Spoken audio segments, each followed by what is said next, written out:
Lina Medina 5.5 বছর বয়সী লিনা পেরুতে বসবাস করেন। হঠাৎ করে তার পেট ফুলে উঠতে থাকলে তার বাবা-মা মনে করেন লিনার টিউমার হয়েছে। হাসপাতালে নেওয়ার পর জানা যায় লিনা 7 মাসের গর্ভবতী। পরে লিনার একটি ছেলে সন্তান হয়। এই ঘটনায় লিনার বাবাকে যৌন নির্যাতনের সন্দেহে গ্রেফতারও করা হয়েছিল, কিন্তু যথেষ্ট প্রমাণ না থাকায় সে ছাড়া পেয়ে যায়। আজ পর্যন্ত জন্ম হওয়া সেই শিশুর পিতাকে খুঁজে পাওয়া যায়নি। তবে লিনা মেডিনাই হলেন পৃথিবীর সবচেয়ে কম বয়সী মা। আলফাই প্যাটেন পৃথিবীর সবচেয়ে কম বয়সী বাবা হলেন ব্রিটেনের আলফাই প্যাটেন। তার পিতা হওয়ার কাহিনী পুরো ব্রিটেনে ছড়িয়ে পড়ে ও বিভিন্ন পত্রিকায় তার ছবি প্রকাশও করা হয়। 2009 সালে মাত্র 13 বছর বয়সী সন্তানের বাবা হন আলফাই। সেই ছোট শিশুটির মায়ের বয়স ছিল 23 বছর। নাম চ্যান্টিলি স্ট্যাডম্যান।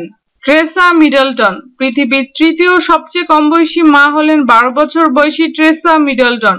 যখন তার বয়স 11 বছর তখন তার 16 বছরের আপন ভাইয়ের দ্বারা ধর্ষণের শিকার হন তিনি। এরপর 2005 সালে তার একটি সন্তান হয়। ট্রেসার ভাইয়ের ডিএনএ টেস্ট করে জানা যায় যে জন্ম হওয়া সেই শিশুটির বাবাই ছিলেন তার ভাই। এরপর তার ভাই 4 বছরের জেলও হয়। মিডিয়াতে সেই সময় এই খবরটি ভীষণ তোলপাড় ফেলে দেয়। ট্রেসা তার জীবনের সত্যি কাহিনী নিয়ে একটি বইও লেখেন। যদি আমাদের ভিডিওটি আপনাদের ভালো লেগে থাকে তাহলে অবশ্যই লাইক ও কমেন্টস করবেন। ধন্যবাদ।